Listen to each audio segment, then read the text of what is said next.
আপনি যতই পরহেজগার হন না কেন, আপনি যতই মুসাফির হন না কেন, তাতে যায় আসে না, তাতে যায় আসে না। যদি উপার্জন হালাল না হয়, যদি উপার্জন হারাম হয়, সেই হারাম উপার্জন খেয়ে, হারাম পোশাক পরে, হারাম পানি পান করে, হারাম উপার্জন দিয়ে জীবন যাপন করে আমি আপনি যতই দোয়া করি না কেন, আর যত পরহেজগার মানুষই দোয়া করুক না কেন, বিন্দু মাত্র যায় আসে না, বিন্দু মাত্র যায় আসে না। সেই দোয়া আল্লাহ সুবহানাহু ওয়া তাআলা কষ্টের কালেও কবুল করবেন না। বাপের রাস্তা মনে হয়, রাস্তাটার পৈতৃক সম্পত্তি, ও কি করেছে, পুরো রাস্তাটা রং দিয়ে মাখামাখি করেছে। ওরে এতই যদি শখ থাকে, এতই যদি স্বাদ থাকে, নিজের জমিনে নিজের রাস্তায় আঁকবে। জনগণের সম্পদ, রাষ্ট্রীয় সম্পদ সে কি করে এভাবে রাঙান্বিত করলো, রাস্তার সৌন্দর্যটাকেই নষ্ট করে ফেলেছে। মূর্খতা দেখানোর যখন জায়গা পায় না, তখন এই রকম কাজ করার সিদ্ধান্ত গ্রহণ করে।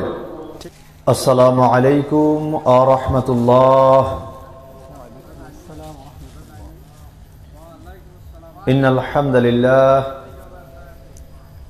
নাহমাদুহু ওয়া নাস্তাঈনুহু ওয়া নাস্তাগফিরুহু ওয়া নু'মিনু বিহি ওয়া নাতাওয়াক্কালু আলাইহি ওয়া নাউযু বিল্লাহি মিন শুরুরি আনফুসিনা ওয়া মিন সাইয়্যাতি আ'মালিনা। মান ইয়াহদিহিল্লাহু ফালা মুদিল্লা লাহু ওয়া মান ইউদ্লিলহু ফালা হাদিয়া লাহু। ওয়া আশহাদু আল লা ইলাহা ইল্লাল্লাহু ওয়াহদাহু লা শারীকা লাহু ওয়া আশহাদু আন্না মুহাম্মাদান আবদুহু ওয়া রাসূলুহু। আউযু বিল্লাহি মিনাশ শাইতানির রাজীম। ওয়া আকিমুস সালাতা ওয়া আতুজ যাকাতা ওয়া মা তুকদ্দিমু লিআনফুসিকুম মিন খাইরিন তাজিদুহু ইনদাল্লাহ ইন্নাল্লাহা বিমা তা'মালুনা বাসীর। عن أبي هريرة رضي الله تعالى عنه قال قال رسول الله صلى الله عليه وسلم يأتي على الناس زمان لا يبالي المرء ما أخذ منه أمن الحلال أمن الحرام رواه البخاري। যাবতীয় প্রশংসা, যাবতীয় গুণগান সেই আল্লাহ রাব্বুল আলামিনের জন্য, যে আল্লাহ রাব্বুল আলামিন আবহাওয়ার প্রতিকূলতাকে উপেক্ষা করে আজকের এই দিনী প্রোগ্রামে আমাদেরকে উপস্থিত হওয়ার তৌফিক এনায়েত করেছেন। সেই আল্লাহ তাআলার শানে শুকরিয়া আদায় করত সকলে পড়ি আলহামদুলিল্লাহ।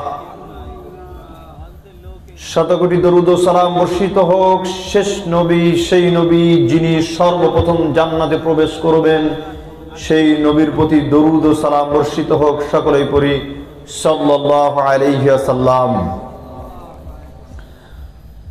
টলটলিয়া পাড়া যুব সমাজের উদ্যোগে চতুর্থতম বার্ষিক ইসলামী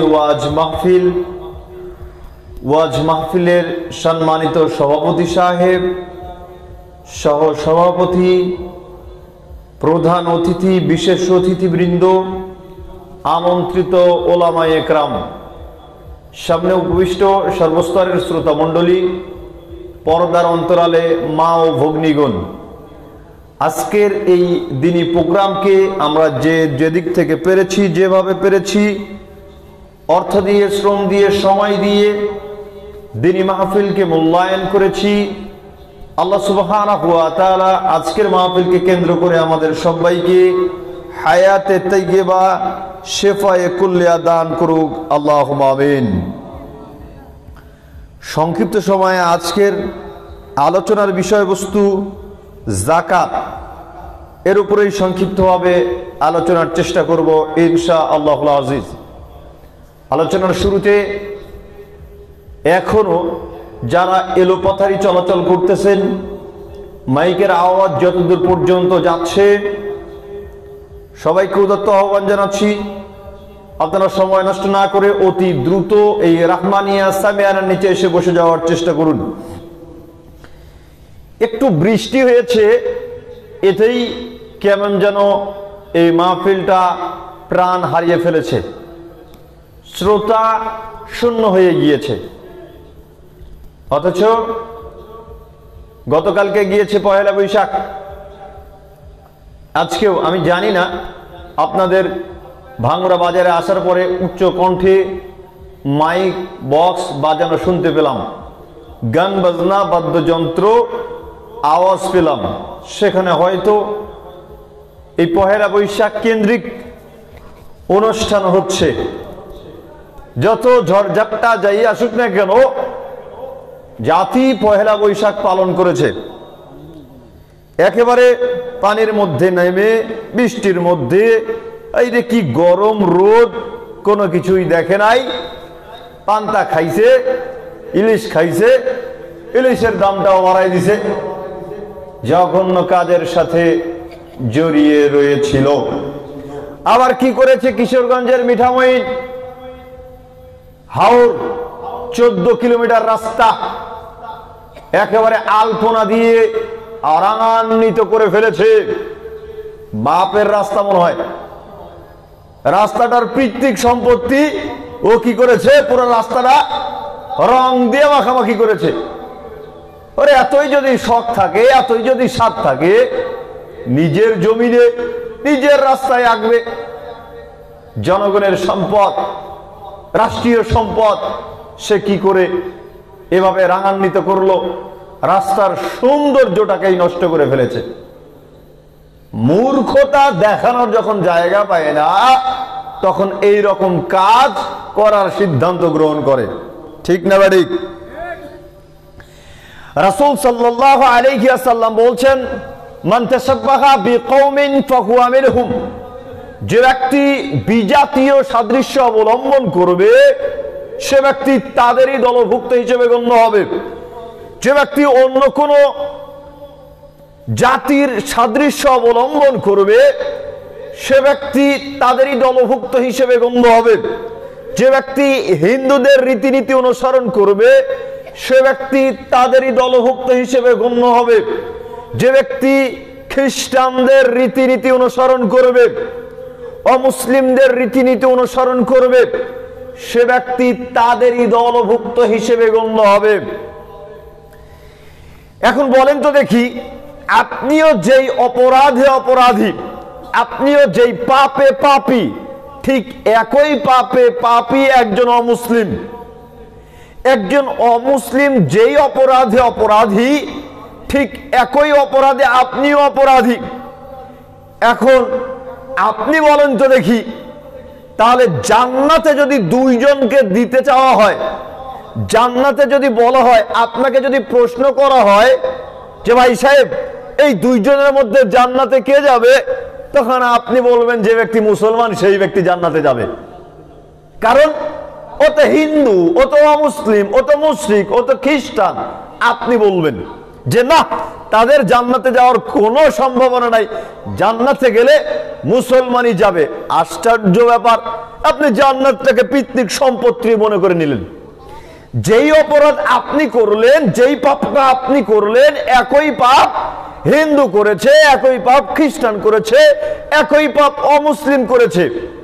তারা যেই অপরাধটা করলো আপনিও ঠিক একই অপরাধ করলেন, একই অপরাধ করলেন, আর জান্নাতে আপনাকে আল্লাহ তাআলা দিবে আর তাকে দিবে না, ব্যাপারটা এমন হয় না, হয় না। আল্লাহর নবী বললেন, যেই ব্যক্তি বিজাতীয় সাদৃশ্য অবলম্বন করবে সেই ব্যক্তি তাদেরই দলভুক্ত হিসেবে গণ্য হবে। আপনি যদি বলেন সেই ব্যক্তি ক্ষতিগ্রস্ত হবে, তবে মনে রাখিয়েন, যারা তাদের অনুসরণ অনুকরণ করে আজকে পৃথিবীর বুকে জীবন যাপন করবে, অমুসলিম যেমন ক্ষতিগ্রস্ত, অমুসলিমদের অনুসরণকারী ব্যক্তিরাও ঠিক তেমনই ক্ষতিগ্রস্ত। জোরে সরে বলুন ঠিক না ঠিক? এতগুলো কথা বলতেছিলাম এই কারণেই মাঝে মধ্যে বলে থাকি যে যারা মাহফিলের মাইকের আওয়াজ শুনতে পায় এরপরে উপস্থিত হয় না, এরা জীবিত আর মরা উভয় সমান। বলবেন মোহাম্মদ আলী ভাই সাহেব, এটা আবার কেমন কথা হয়ে গেল? মাহফিলের দাওয়াত দিয়েছে আরিফুল ইসলাম রাজা ভাই, সেই রমজানের বহু পূর্বে, 2 মাস 2.5 মাস পূর্বে দাওয়াত দিয়ে রেখেছে, ভাই সাহেব আমাদের 15 এপ্রিল মাহফিল আলোচনা করতে হবে, দাওয়াতি কাজ করতে হবে। আলহামদুলিল্লাহ দাওয়াত আমরা কবুল করেছি। এরপরে এত আয়োজন, এই যে বিজ্ঞাপন ছাপিয়েছে, এই যে আপনাদেরকে দাওয়াত দিয়েছে, এই যে মাইকিং করা হয়েছে, আসুন কোরআন এবং সহিহ হাদিসের কথা শুনুন, অমুক দিন এত সুন্দর সুন্দর আলেমে দ্বীন আসবে, তাদের কথা শ্রবণ করবেন, কিন্তু আমরা উপস্থিত হই নাই, হতে পারি নাই, হতে পারি নাই। এখন যদি বলি আপনাদের এলাকায় কবরস্থান আছে না? আছে। এই কবরস্থানে গিয়ে যদি 5টা 10টা মাইক লাগান, মাইক লাগিয়ে বলেন টলটলিয়া পাড়া যুব সমাজের উদ্যোগে ইসলামী আলোচনা সভা, এত তারিখে কবরবাসী যারা আসো তোমাদেরকে দাওয়াত দিচ্ছি, 15 তারিখে চলে আসো, একটু আড্ডু আলোচনা শুইলো আর একেবারে পেট পূর্ণ করে খাইয়ে দেয়, আবার কবরে চলে আসো। আসবে কেউ? কেউ আসবে? কেউ আসবে না, কারণ তারা মরা মানুষ। আল্লাহ তাআলা বলতেছেন ওমা আনতা বিমুসমিন মান ফিল কুবুর, যারা কবরে শোয়াইত রয়েছে, যারা মৃত্যুবরণ করেছে, তুমি তাদেরকে কোনো কিছু শ্রবণ করাতে পারবে না। এত ডাকার পরেও যারা কোরআন এবং সহিহ হাদিসের আলোচনা শুনতে আসে না, এত দাওয়াত দেওয়ার পরেও যারা কোরআন এবং সহিহ হাদিসের আলোচনা শুনতে আসে না, বুঝতে হবে এদের অন্তরটা রোগা হয়ে গিয়েছে। কোরআন এবং সহিহ হাদিসের কথা এদের কান পর্যন্ত, এদের অন্তর পর্যন্ত পৌঁছে না। এরা মরা মানুষ আর তাজা মানুষ উভয় সমান। জোরে সরে বলুন ঠিক না ঠিক? সুতরাং মরা মানুষের পরিচয় না দিয়ে অতি দ্রুত এই রাহমানিয়া সামিয়ানার নিচে এসে বসে যাওয়ার চেষ্টা করুন। আল্লাহ সুবহানাহু ওয়া তাআলা আমাদেরকে সঠিক বুঝ দান করুক। আল্লাহুম্মা আমিন। আমরা বলছিলাম আজকের আলোচনার বিষয় যাকাত, এর উপরে আমরা সংক্ষিপ্তভাবে আলোচনার চেষ্টা করব ইনশাআল্লাহুল আজিজ। আবু হুরায়রা রাদিয়াল্লাহু তাআলা আনহু বলতেছেন, রাসূল সাল্লাল্লাহু আলাইহি ওয়াসাল্লাম বলেছেন, ইয়াতি আলান নাসি জামানুন, মানুষের উপরে একটা সময় আসবে, মানুষের উপরে একটা সময় চলে আসবে, লা ইউবালিল মারউ মা আখাযা মিনহু, যেই সময়টা মানুষ পরোয়া করবে না সে কোন পথে উপার্জন করছে, কোন মাধ্যম গ্রহণ করে উপার্জন করছে, আমিনাল হালালি আমিনাল হারামি, সে কি হালাল পথে উপার্জন করছে নাকি হারাম উপার্জন করছে। কি বুঝলেন? এখন আমার আপনার যেই উপার্জন, যেই পদ্ধতিতে উপার্জন করছি, যা উপার্জন করছি, এটা হালাল নাকি হারাম একটু আমাদেরকে বিবেচনা করতে হবে। আল্লাহর নবী তো বলেছেন মানুষের উপরে একটা সময় আসবে যেই সময় মানুষ পরোয়া করবে না সে হালাল উপার্জন করতেছে নাকি হারাম উপার্জন করতেছে। একেবারে ছেলে চাকরি পাচ্ছে না 5 লাখ 10 লাখ টাকা খরচ করে ঘুষ ঘাস দিয়ে চাকরি নিয়ে দিলেন, কোনোদিন চিন্তা ভাবনা করলেন না যে এইভাবে এই পদ্ধতিতে চাকরি নিলে চাকরি নেওয়া হালাল হবে নাকি হারাম হবে। এইটা আমরা চিন্তা ভাবনা করে দেখলাম না। কোন পদ্ধতিতে উপার্জন করছেন, হায় হায় হায়, কোনোদিন চিন্তা ভাবনা করে দেখলাম না। শুধু কারবারের সাথে সম্পৃক্ত, কোনোদিন চিন্তা ভাবনা করে দেখলাম না আমার উপার্জন হালাল হচ্ছে নাকি হারাম হচ্ছে।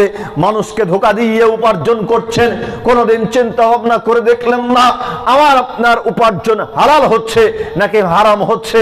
আমরা কোনোদিন চিন্তা ভাবনা করে দেখলাম না উপার্জন হারাম করতেছি, আবার তাহাজ্জুদের সালাতও আদায় করতেছি, আবার রমজানের সিয়ামও পালন করতেছি। উপার্জন যদি হারাম হয় তবে সালাত আদায় করেও কোনো উপকার নেই, তাহাজ্জুদের সালাত আদায় করেও কোনো উপকার নেই, রমজানের সিয়াম পালন করেও উপকার নেই। আগে হালাল উপার্জন করতেই হবে। আবু হুরায়রা রাদিয়াল্লাহু তাআলা আনহু বলতেছেন, রাসূল সাল্লাল্লাহু আলাইহি ওয়াসাল্লাম বলেছেন, ইন্নাল্লাহা তাইয়্যিব, পৃথিবীর মানুষ শোনো, নিশ্চয়ই আল্লাহ তাআলা নিজে পবিত্র। লা ইউকবালু ইল্লা তাইয়্যিবা, তিনি পবিত্র বস্তু ব্যতীত কোনো কিছু গ্রহণ করেন না। আল্লাহ তাআলা নিজে পবিত্র, তিনি পবিত্র বস্তু ব্যতীত কোনো কিছুই গ্রহণ করেন না। এ কথা বলতেই আল্লাহর নবী বলতেছেন, ওয়া ইন্নাল্লাহা আমারাল মুমিনিনা বিমা আমারা বিহিল মুরসালিন, আল্লাহ সুবহানাহু ওয়া তাআলা নবী রাসূলদেরকে যেই বিধান দিয়েছেন ঠিক একই বিধান মুমিনদেরকেও দিয়েছেন। জোরে সোরে বলুন সুবহানাল্লাহ। তাহলে আল্লাহ তাআলা নবী রাসূলদেরকে যেই বিধান দিয়েছেন একই বিধান মুমিনদেরকে দিয়েছেন। এরপরে আল্লাহর নবী বলতেছেন ফাকালা ইয়া আইয়ুহার রাসূলু কুলু মিনাত তাইয়্যিবাতি ওয়া'মালু সালিহা। আল্লাহ তাআলা বলতেছেন হে রাসূলগণ, আমি তোমাদেরকে যে রিজিক দিয়েছি তোমরা সেই রিজিক থেকে পবিত্র বস্তু ভক্ষণ করো। কি বুঝলেন? আল্লাহ তাআলা নবীদেরকে ডাক দিয়ে বলতেছেন আমি তোমাদেরকে যে রিজিক দিয়েছি তোমরা ঠিক সেই রিজিক হতে যেগুলো পবিত্র সেই পবিত্র বস্তুগুলো ভক্ষণ করো এবং সৎ আমল করো। যেন তেন আমল করলেই চলবে না, আমলটা হতে হবে সৎ আমল। আমল বলতে যা কিছু করি সবই আমল, কিন্তু সৎ আমল কোনটা এটা আপনাকে যাচাই করতে হবে। এই প্রসঙ্গে কথা বলতে গেলে কথা অনেক লম্বা চওড়া হয়ে যাবে। আমার বিষয় আজকে নির্ধারণ করেছি এটা নয়, তবে আপনাকে মনে রাখতে হবে আপনি যেই আমলটা করতেছেন এই আমলটা সৎ হতে হবে। যদি আমল সৎ না হয় তবে সেই আমলই আপনাকে পরকালীন জীবনে ক্ষতিগ্রস্ত করার জন্য যথেষ্ট। সুতরাং আল্লাহর সন্তুষ্টির জন্য আপনাকে আমল করতে হবে সৎ আমল। ইন্নী বিমা তা'মালুন আলিম, নিশ্চয়ই তোমরা যেটা করো আল্লাহ সুবহানাহু ওয়া তাআলা জানেন। ওয়াকালা ইয়া আইয়ুহাল্লাযীনা আমানু কুলু মিন তাইয়্যিবাতি মা রাযাকনাকুম, হে ঈমানদারগণ যারা ঈমান আনয়ন করেছো আমি যে রিজিক দিয়েছি তোমরা সেই রিজিক থেকে যা পবিত্র এই পবিত্র রিজিক ভক্ষণ করো। তাহলে নবী রাসূলদেরকে আল্লাহ তাআলা বলতেছেন যেটা পবিত্র রিজিক এই পবিত্র রিজিক ভক্ষণ করো, এবং মুমিনদেরকেও বলতেছেন যেটা পবিত্র রিজিক সেই পবিত্র রিজিক ভক্ষণ করো। এরপরে আল্লাহর নবী সুম্মা যাকারা রাজুলা, একজন ব্যক্তির দৃষ্টান্ত দিলেন, একজন ব্যক্তির উদাহরণ দিলেন। কে সেই ব্যক্তি?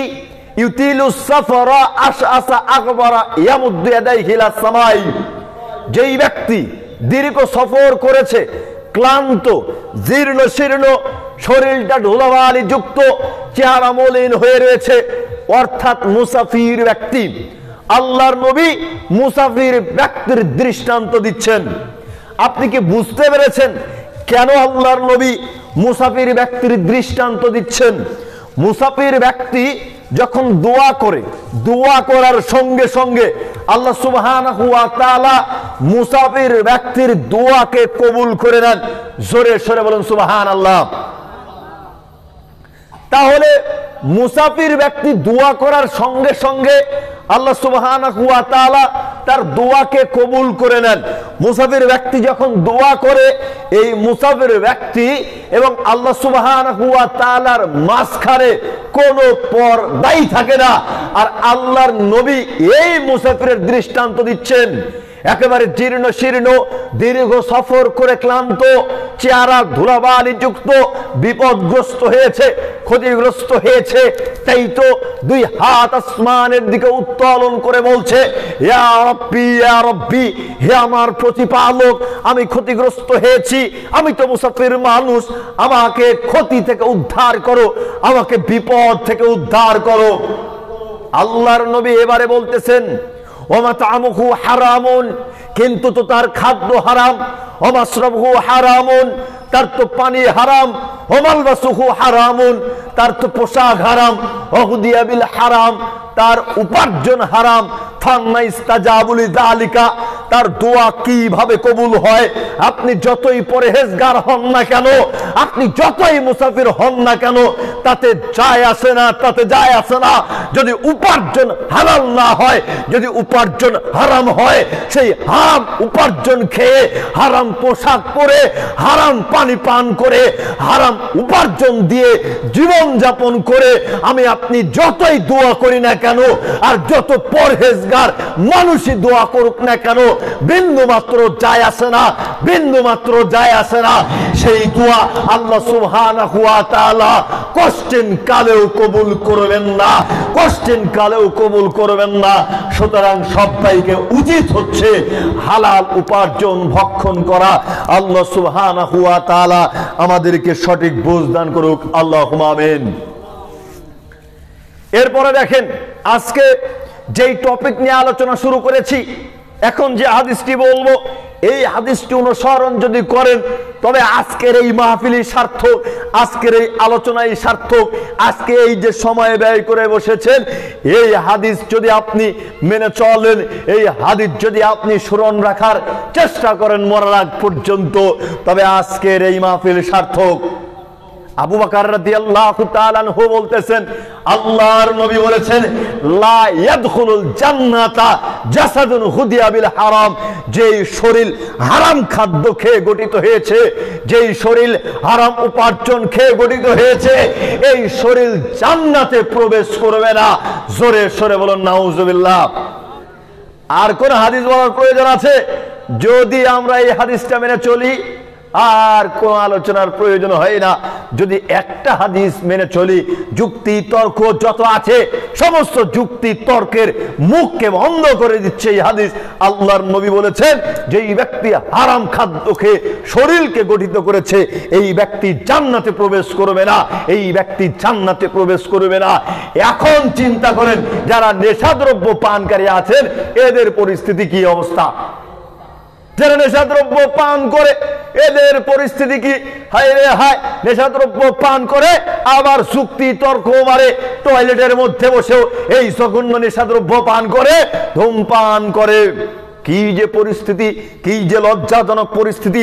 রুচিটা একেবারে মনে হয় ওর থেকে বের হয়ে গিয়েছে। আল্লাহর নবী বলতেছেন, ইন্না হাযিল হুসুসা মুহতাদারাতুন। সাধারণত শয়তান থাকে টয়লেটের মধ্যে। কার মধ্যে? হ্যাঁ, শয়তান থাকে কোন জায়গায়? টয়লেটের মধ্যে শয়তান থাকে। আর এই সমস্ত ধূমপানকারী গুল খাওয়া ব্যক্তিবর্গ এই টয়লেটের মধ্যে গিয়ে নেশাদ্রব্য পান করে। ঠিক না ঠিক বললাম? একেবারে আবার কয় কি, স্বাদে গন্ধে অতুলনীয়। উপরে স্বাদ, নিচে গন্ধ, স্বাদে গন্ধে অতুলনীয়। নাউজুবিল্লাহ, আস্তাগফিরুল্লাহ। আল্লাহর নবী বলতেছেন, ইন্না হাযিল হুসুসা মুহতাদারাতুন। সাধারণত টয়লেটের মধ্যে শয়তান থাকে, টয়লেটের মধ্যে শয়তান থাকে। তাই তো আল্লাহর নবী যখন টয়লেটে প্রবেশ করতেন তখন বলতেন, আল্লাহুম্মা ইন্নী আউযু বিকা মিনাল খুবসি ওয়াল খাবাইস। প্রতিপালক, তোমার নিকট থেকে যাবতীয় নারী এবং পুরুষ শয়তান থেকে আশ্রয় প্রার্থনা করছি। তুমি কি যুবক মনে করো তোমার বিবেক তোমার কাছে আছে? না না না, তোমার বিবেক তোমার কাছে নাই। যদি তোমার বিবেক তোমার কাছে থাকতো, তুমি এই জঘন্য নেশাদ্রব্য পান করতে না, পান করতে না তো করতেই না। টয়লেটের মধ্যে গিয়ে অযথা সময় নষ্ট করতে না, টয়লেটের মধ্যে গিয়ে মোবাইল টিপতে না, নেশাদ্রব্য পান করতে না। তোমার রুচি এত খারাপ হয়ে গিয়েছে, তোমার বিবেক তোমার আয়ত্তে নেই, তোমার মস্তিষ্ক তোমার আয়ত্তে নেই। শয়তান চিফ গেস্ট তোমার টয়লেটের মধ্যে থেকে তোমাকে নিয়ন্ত্রণ করতেছে। এই দুর্গন্ধর মধ্য থেকে এরা নেশাদ্রব্য পান করে।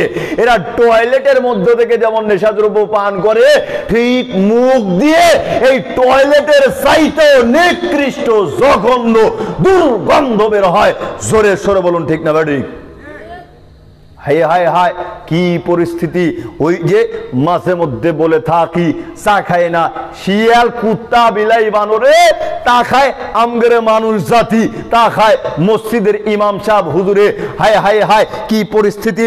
আমরা গিয়েছিলাম এই বছরে রংপুরে, কথা বলতে বলতে সেখানকার মানুষজনকে জিজ্ঞেস করেছিলাম যে, ভাই সাহেব, এই তামাকজাত দ্রব্য কুত্তা, বিলাই, বানর খায়? কয় না না না, খায় না, কীটনাশক দিতে হয় না, পোকামাকড় থেকে থেকে বাঁচানোর জন্য কোনো ওষুধ ব্যবহার করতে হয় না, কিছু খায় না। তাই তো মাঝে মধ্যে বলে থাকি, কুত্তা বিলাই বানরকে যদি তামাক গাছের সাথে বেঁধে দিয়ে আসা হয় আর বলা হয় 7 দিন তোকে বেঁধে দিয়ে গেলাম, 7 দিন এখানে থাকবি, খাইলে শুধু তামাক পাতা খাইবি, আর কোনো কিছু খাওয়ার পাবি না, এই সিদ্ধান্ত নিয়ে যদি কোনো কুত্তা বিলাই বানরকে 7 দিনের জন্য তামাক গাছের পাতার সাথে ডালের সাথে বেঁধে দিয়ে আসা হয়, তবে ওই কুত্তা বিলাই বানর কি বলবে জানেন? যে আমি না খেয়ে থাকবো, প্রয়োজনে তামাক গাছের সাথে গলায় দড়ি নিয়ে সুইসাইড করব, এরপরেও তামাক পাতা খাবো না। ঠিক না ঠিক? অথচ সৃষ্টির সেরা জীব মানুষ এই জঘন্য জিনিস খাচ্ছে, যেই জঘন্য জিনিস কোনো কীট পতঙ্গ খায় না, গরু ছাগল খায় না, বেড়া দেয়া লাগে না, কীটনাশক দেয়া লাগে না, এই জিনিস খাচ্ছে আমাদের সৃষ্টির সেরা জাতি মানুষ খাচ্ছে। আবার খাচ্ছে তো খাচ্ছে, ইমাম সাহেব হুজুরেও খাচ্ছে, মসজিদও খাচ্ছে, খায় তো খায়, আবার কি করে? এর পক্ষে জায়েজ করার জন্য বাস পর্যন্ত করে। ঠিক না ঠিক বললাম? এত কথা বলবো না, বলতে চাচ্ছি এই তামাকজাত দ্রব্য যত খারাপ, এর পক্ষে যারা সাফাই গায় এরাও ঠিক ততটাই খারাপ। ঠিক না ঠিক? আল্লাহ সুবহানাহু ওয়া তাআলা এই জঘন্য তামাকজাত দ্রব্য থেকে আমাদেরকে হেফাজতে থাকার তৌফিক এনায়েত করুক, আল্লাহুম্মা আমিন। লক্ষ্য করেন, আমর ইবনে আউফ রাদিয়াল্লাহু তাআলা আনহু বলতেছেন, আল্লাহর নবী বলেছেন, ফাওয়াল্লাহি মাল ফাকরা আখশা আলাইকুম, আমি তোমাদেরকে নিয়ে দারিদ্রতার ভয় করি না। বুঝিয়েন, কিন্তু আল্লাহর নবী আমাদেরকে লক্ষ্য করে বলছেন, আমি তোমাদেরকে নিয়ে দারিদ্রতার ভয় করি না। আজকে আমরা তো পৃথিবীর বুকে সম্পদ উপার্জনের জন্য কত ব্যতিব্যস্ত, হালাল উপার্জন করছি নাকি হারাম উপার্জন করছি বিন্দু মাত্র বিবেচনার প্রয়োজন মনে করি না। হায় হায় হায়, দোকানে পুতুল তুলে বিক্রি করে, নেশাদ্রব্য তুলে বিক্রি করে কোনোদিন চিন্তা ভাবনা করে দেখলাম না আমাদের উপার্জন হালাল হচ্ছে নাকি হারাম হচ্ছে। কি জঘন্য পরিস্থিতি! মসজিদের মাইকে আজান চলছে, আসরের সময়ে আসরের সালাতের আজান চলছে, মাগরিবের সালাতের আজান চলছে, এশারের সালাতের আজান চলছে, এমন সময় চাষ চলে, টিভি চলে, একেবারে উচ্চ কণ্ঠ বাদ্যযন্ত্র চলে, নর্তকী নাচে। এই জাতির আর কত অধপতন ঘটতে পারে, এই জাতির আর কত অধপতন ঘটতে পারে। উপার্জন তো করছে, কোনদিন আল্লাহ সুবহানাহু ওয়া তাআলার উপরে তাওয়াক্কুল করলো না। যদি আল্লাহ তাআলার উপরে তাওয়াক্কুল করত, তবে অবশ্যই আল্লাহ সুবহানাহু ওয়া তাআলা তার রিজিককে বহু গুণে বৃদ্ধি করে দিতেন। এত আমরা সম্পদের চিন্তা করছি, অমুক এত উপার্জন করছে, আমি কেন পারতেছি না? তমুকের ছেলে এত উপার্জন করছে, আমার ছেলে কেন এতটা পারছে না? একটাবার আল্লাহ সুবহানাহু ওয়া তাআলার হাতে রিজিকের ফয়সালা দিলাম না। অথচ আল্লাহর নবী 1450 বছর পূর্বে আমাদের রিজিকের ফয়সালা দিয়ে গিয়েছেন, রিজিকের ভবিষ্যৎবাণী দিয়ে গিয়েছেন। তাই তো তিনি বলতেছেন, ফাওয়াল্লাহি, আল্লাহর কসম, মাল ফাকরা আখশা আলাইকুম, আমি তোমাদেরকে নিয়ে দারিদ্রতার ভয় করি না। তোমরা যে দারিদ্র হয়ে যাবে এই ব্যাপারে আমি কোন রকম টেনশন করি না। ওয়ালাকিন আখশা আলাইকুম, তবে আমি তোমাদেরকে নিয়ে যে ব্যাপারে ভয় করি, আমি তোমাদেরকে নিয়ে যে ব্যাপারে টেনশন করি, তা হচ্ছে তোমরা সকলেই ধনী হয়ে যাবে, পৃথিবীকে তোমাদের উপরে প্রশস্ত করে দেয়া হবে। আন ইবসাত আলাইকুমুদ দুনিয়া, পৃথিবীকে তোমাদের উপরে প্রশস্ত করে দেয়া হবে। কামা বুসিতাত আলা মান কানা ক্বাবলাকুম, যেমন তোমাদের পূর্ববর্তীদের উপরে পৃথিবীকে প্রশস্ত করে দেয়া হয়েছিল, তোমাদের পূর্ববর্তীদের উপরে সম্পদ দিয়ে পরিপূর্ণ করে দেয়া হয়েছিল, ঠিক তোমাদেরকেও তেমন সম্পদ দিয়ে পরিপূর্ণ করা হবে। ফাতানাফাসুহা কামা তানাফাসুহা, তোমরা সকলেই রিজিক অন্বেষণের জন্য ব্যতিব্যস্ত হয়ে পড়বে। রিজিক উপার্জন করতে গিয়ে আল্লাহ সুবহানাহু ওয়া তাআলাকে ভুলে যাবে। দেখেন আজকে আমার আপনার পরিস্থিতি কি? রিজিক উপার্জন করতে গিয়ে আমরা আল্লাহ সুবহানাহু ওয়া তাআলাকে স্মরণ করতে পারি না। রিজিক উপার্জন করতে গিয়ে সালাতের মতো ফরজ ইবাদত পর্যন্ত আমরা পরিত্যাগ করি, রিজিক উপার্জন করতে গিয়ে রমজানের সিয়াম পর্যন্ত আমরা পরিত্যাগ করি। আল্লাহর নবী এই ভবিষ্যৎবাণী দিয়ে বলতেছেন, পৃথিবীর মানুষ শোনো, আমি তোমাদেরকে নিয়ে দরিদ্রতার 5 পয়সা ভয় করি না, বরং আমি ভয় করি তোমাদের সকলেরই সম্পদ বেশি হয়ে যাবে, কিন্তু সেই সম্পদ উপার্জন করতে গিয়ে তোমরা আল্লাহ সুবহানাহু ওয়া তাআলাকে ভুলে যাবে। তোমরা আল্লাহ তাআলাকে ভুলে গিয়ে প্রবৃত্তির অনুসরণ করবে, যেমন তোমাদের পূর্ববর্তীরা আল্লাহ সুবহানাহু ওয়া তাআলাকে ভুলে গিয়েছিল। ওয়াতুখলিকাকুম কামা আহলাকাতহুম, ফলাফল আসবে তোমরা উপার্জন করতে গিয়ে যখন আল্লাহ তাআলাকে ভুলে যাবে তখন তোমরা সকলেই ক্ষতিগ্রস্ত হয়ে যাবে, যেমন তোমাদের পূর্ববর্তীরা ক্ষতিগ্রস্ত হয়েছিল। জোরে সরে বলুন নাউজুবিল্লাহ। তাহলে সম্পদ বেশি হওয়ার ফলাফল সর্বশেষে আমি আপনি ক্ষতিগ্রস্ত। ওই পর্যন্ত সম্পদ উপার্জন করার চিন্তাই করিয়েন না, যেই পর্যন্ত সম্পদ উপার্জন করতে গেলে আপনি আল্লাহ সুবহানাহু ওয়া তাআলাকে ভুলে যাবেন, বরং সেই পর্যন্ত সম্পদ আপনি উপার্জন করুন। আল্লাহ তাআলার নিকটে সেই পর্যন্ত সম্পদ চান যেই পর্যন্ত সম্পদ থাকলে আপনি আল্লাহ তাআলাকে সন্তুষ্ট করতে পারবেন, নচেত এই সম্পদই কিয়ামতের দিন আপনার ক্ষতির কারণ হয়ে যেতে পারে।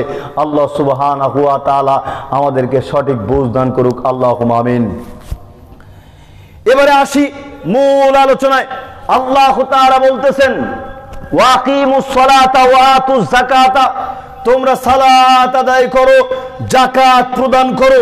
ওমা তুকাদ্দিমু লিআনফুসিকুম মিন খায়রিন তাজিদুহু ইনদাল্লাহ, তোমরা উত্তম যা কিছু নিজেদের জন্য পেশ করবে, নিজেদের জন্য ব্যয় করবে, তা আল্লাহ তাআলার নিকটে পাবে। সৎ কাজের জন্য আমরা যেগুলো ব্যয় করব এগুলো আল্লাহ তাআলার নিকটে পাবো, অবশ্যই পাবো। প্রত্যেকটা দানা করির বিনিময়ে আল্লাহ তাআলা প্রদান করবেন। তাহলে বুঝতে হবে যাকাত প্রদান করতেই হবে, যাকাত দিতেই হবে। যাকাত দিলে সম্পদ পবিত্র হয়। যতক্ষণ পর্যন্ত সম্পদের যাকাত প্রদান না করবেন ততক্ষণ পর্যন্ত সম্পদ অপবিত্র, একেবারেই অপবিত্র। এ কারণে আল্লাহ তাআলা নবী মুহাম্মদ সাল্লাল্লাহু আলাইহি ওয়াসাল্লামকে লক্ষ্য করে বলছেন, খুয মিন আমওয়ালিহিম সাদাকাতান তুতাহিরুহুম ওয়া তুযাক্কিহিম বিহা। মুহাম্মদ সাল্লাল্লাহু আলাইহি ওয়াসাল্লাম, আপনি মানুষের থেকে যাকাত গ্রহণ করুন, সম্পদের যাকাত গ্রহণ করুন, তাদেরকে পবিত্র করুন, পরিশোধিত করুন। কি বুঝলেন? যাকাত যখন গ্রহণ করা হবে, আপনার সম্পদের যদি যাকাত থাকে, আপনার সম্পদের যাকাত যখন গ্রহণ করা হবে তখন আপনি পবিত্র হবেন, আপনার সম্পদ পবিত্র হবে। আমরা যদি বিস্তারিত বলতে যাই তবে একটু লক্ষ্য করা যাবে, ওই যে আল্লাহর নবী যাকাতুল ফিতরকে ফরজ করেছেন তুহরাতান লিস-সাইমি মিনাল লাগবি ওয়ার রাফাসি ওয়া তুমাতাল লিল মাসাকিনি, সিয়ামকে বেহুদা অশ্লীল কাজ থেকে পবিত্র করতে যাকাতুল ফিতরকে ফরজ করেছেন, এবং মিসকিনদের খাদ্যের ব্যবস্থা করতে যাকাতুল ফিতরকে ফরজ করেছেন। তাহলে যাকাত প্রদানের একটা পাওয়ার হচ্ছে, যাকাত দিলে সম্পদ পবিত্র হবে, যাকাত দিলে সম্পদ পবিত্র হবে। যাকাতুল ফিতর প্রদান করলে সিয়াম অশ্লীল বেহুদা কাজ থেকে পবিত্র হয়। আর এই যাকাতুল ফিতর আমরা একেবারে বিধানকে পরিবর্তন করে দিয়ে খাদ্যদ্রব্যের পরিবর্তনে টাকা দিয়ে দিয়েছি, এই কথা বলবো না, এই আলোচনা করবো না। তবে মনে রাখেন, টাকা দিয়ে, অর্থ দিয়ে, দাম দিয়ে, মূল্য দেওয়ার হাদিস পৃথিবীতে নাই, পৃথিবীতে নাই। খাদ্যদ্রব্য দিয়ে যাকাতুল ফিতর আদায় করতে হবে। খাদ্যদ্রব্য ব্যতি রেখে স্বর্ণ দিয়ে, টাকা দিয়ে, ডায়মন্ড দিয়ে যদি যাকাতুল ফিতর আদায় করি তবে যাকাতুল ফিতর আদায় হবে না, হবে না। বলছিলাম যে আল্লাহ তাআলা নবী মুহাম্মদ সাল্লাল্লাহু আলাইহি ওয়াসাল্লামকে বলতেছেন, আপনি যাকাত গ্রহণ করুন, তাদেরকে পবিত্র করুন, পরিশোধিত করুন। ওয়াসাল্লি আলাইহিম, এবং তাদের জন্য দোয়া করুন। ইন্নাস সালাতাকা সাকুল্লাহুম, নিশ্চয়ই আপনার দোয়া তাদের জন্য প্রশান্তিকর, নিশ্চয়ই আপনার দোয়া তাদের জন্য প্রশান্তিকর। এবারে আপনার সাথে আমার দুইটা কথা। সেই কথা কি? আমরা যখন পিতৃক সম্পত্তি পাই, যারা পিতার সম্পদের ওয়ারিশ, যখন পিতা মাতা মারা যায়, তখন যে যতটুকু সম্পদ পিতার ওয়ারিশ হিসেবে পায়, কেউ কম নিতে চায় না। ছোট ভাই বড় ভাইয়ের উপরে লাঠি তুলে আঘাত করতে কোন রকম দ্বিধাবোধ করে না, কোন রকম চিন্তা করে না। কেউ যদি বলে অমুক জমিতে 1 কাঠা বেশি আছে, আমি সেই 1 কাঠা জমি বেশি নিব, তবে প্রতিপক্ষ বলে, আরে আমি কি আমার বাপের সন্তান নয়, আমাকে 1 কাঠা তুমি কম দিবা আর 1 কাঠা তুমি বেশি নিবা? না না না, এটা হতে পারে না, হতে পারে না। তুমি যতটুকু পাবে আমিও ততটুকু পাবো, বোন যতটুকু ওয়ারিশ ততটুকুই পাবে। কেউ বিন্দুমাত্র কম নিতে রাজি নয়। ওয়ারিশ তাই এত জোর, এত পার, একজন আর একজনকে একেবারে আঘাত করতে পর্যন্ত কোনটা বোধ করি না। হায় হায় হায়, পিতৃক সূত্রে যেই সম্পত্তি, যেই অর্থ, যেই সম্পদ আপনি পাচ্ছেন, পাবেন, এই সম্পদ নেয়ার জন্য আপনি যদি লাঠি উত্তোলন করতে পারেন, তবে ওই যে যাকাতের সম্পদ আপনি 10 বছর 20 বছর হলে আত্মগোপন করে খেয়ে নিচ্ছেন, একেবারে আত্মসাৎ করতেছেন, তবে মিসকিনদের উচিত হচ্ছে আপনার বাড়ি ঘরকে ভেঙে চুরে চৌচির করে দেয়া। আপনি বলবেন, মোহাম্মদের ভাই সাহেব, এটা এত বড় কথা হয়ে গেল, মানে এত বড় কথা নয় তো কি? আপনি লক্ষ্য করেন, আল্লাহ তাআলা বলতেছেন, ওয়াল্লাযীনা ফি আমওয়ালিহিম হাক্কুম মা'লুমুল লিস-সাইলি ওয়াল মাহরুম। অবশ্যই সম্পদশালী ব্যক্তিদের সম্পদের মধ্যে মিসকিনদের, বঞ্চিতদের, ভিক্ষুকদের নির্ধারিত হক রয়েছে। কি বুঝলেন? পিতৃক সূত্রে আপনার যেমন নির্ধারিত অংশ রয়েছে, ঠিক তেমনি ভাবে আপনার যদি নিসাব পরিমাণ সম্পদ থেকে থাকে, তবে সেই সম্পদের মধ্যে মিসকিনদের, অভাবগ্রস্তদের নির্ধারিত অংশ রয়েছে, নির্ধারিত ভাগ রয়েছে। আপনি সেটাকে কোনোভাবেই আত্মসাৎ করতে পারেন না। যদি আত্মসাৎ করেন, তবে আপনি জুলুমকারী। কিয়ামতের দিন এর জবাব আপনাকে দিতেই হবে, দিতেই হবে।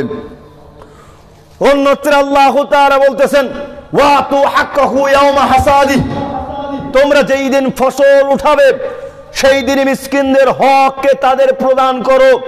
যেই দিন ফসল কেটে নিয়ে আসবে, যেই দিন ফসল উঠিয়ে নিয়ে আসবে, তোমরা সেই দিনই মিসকিনদের যেই অংশ রয়েছে, মিসকিনদের যেই হক রয়েছে, মিসকিনদের যেই নির্ধারিত ভাগ রয়েছে, সেটা তোমরা তাদেরকে দিয়ে দাও। আর আমরা কি করি? একেবারে মিসকিনদের অংশকে উঠিয়ে ফেলি, কোন রকম বিবেচনা করি না। বাড়িতে সব সাজিয়ে রাখি, এই দিকে কি ফসল আছে, এই দিকে ফসল হয়তো ভুট্টা, ধান, দেখলাম কিছু অংশ, বেশিরভাগই ধান, ধান সব একেবারে বাড়িতে উঠিয়ে ফেলি। মিসকিনরা যখন আসে তখন এক ধামা মেরে দেই, এক বস্তা মেরে দেই, আর বাহবাদি যে আমি বিশাল বড় দানবীর। ঠিক না? ঠিক বললাম? প্রথম কথা হচ্ছে, আপনার অসুর বের হয়েছে, আপনার অসুর বের হয়েছে মাত্র 1 মণ, মাত্র 1 মণ, কিন্তু আপনি হিসাব ছাড়াই, বিবেক বিবেচনা ছাড়াই যদি 5 মণ প্রদান করেন, তখনও আপনার অসুর আদায় হবে না, হবে না। আপনাকে হিসাব করতে হবে, হিসাব করে যতটুকু বের হবে ততটুকুই আপনার অসুর। আপনার সম্পদের হিসাব করতে হবে, হিসাব করে যেই কয় টাকা বের হবে যাকাতের, আপনাকে সেই কয় টাকাই যাকাত প্রদান করতে হবে। এই যাকাত যে প্রদান করলেন, এই ওসর যে প্রদান করলেন, আপনি একটা নেকি পাবেন কিনা তাতে যায় আসে না, এটা আপনাকে বাধ্যতামূলক প্রদান করতে হবে। আপনি যখন প্রদান করবেন, তখন আপনি নিজেকে জাহান্নাম থেকে বাঁচালেন। আপনি যখন ওসর প্রদান করে দিলেন, তখন আপনার সম্পদ পবিত্রতা লাভ করলো। আপনি যখন যাকাত প্রদান করলেন, তখন আপনার সম্পদ পবিত্রতা লাভ করলো। আপনি পবিত্র হলেন, তখন আপনার ইবাদত কবুল হবে। তার আগ পর্যন্ত আপনার ইবাদত কবুল হবে না।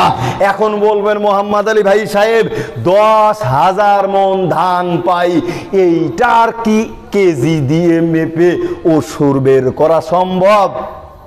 আপনার নিয়োগ যদি ঠিক থাকে, 10 কোটি মণ ধান যদি আপনার থাকে, তারও অসুর প্রদান করা সম্ভব।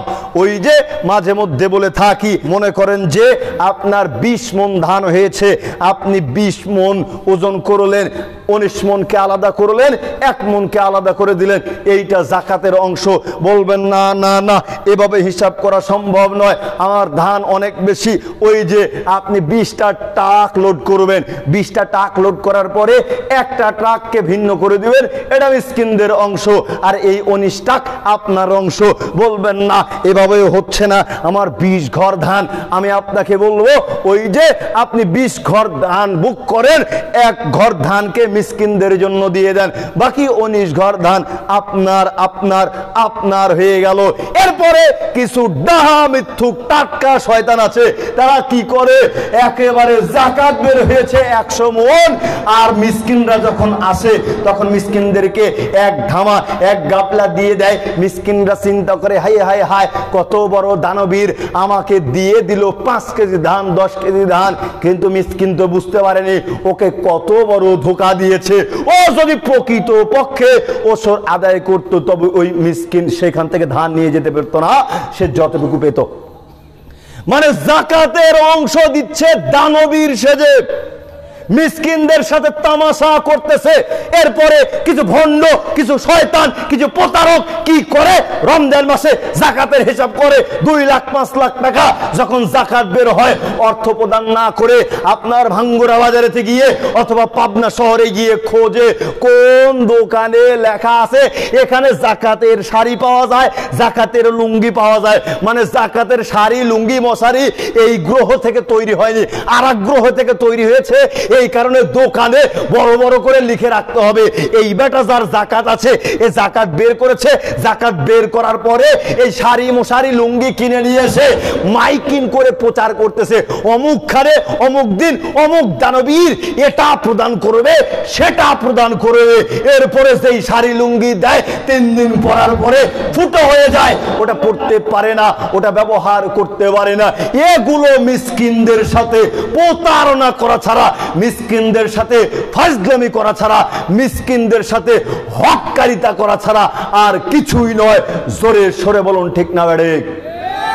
জাকাত প্রদান করতে হবে টাকা দিয়ে, অর্থ দিয়ে। কি দিয়ে?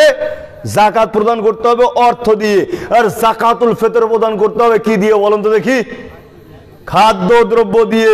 জাকাতুল ফিতর প্রদান করতে হবে খাদ্য দিয়ে, আর জাকাত প্রদান করতে হবে সম্পদ দিয়ে। কিন্তু আমরা পুরোটাই উল্টে দিয়েছি, জাকাতের টাকা তো বের হচ্ছে অনেক অনেক অনেক বেশি, তাই তো নাম তো একটু ফুটাতে হবে। টাকা যদি একজনের হাতে দিয়ে আসি নাম তো হবে না, একটা যদি লুঙ্গি মেরে দেই তবে নাম হবে।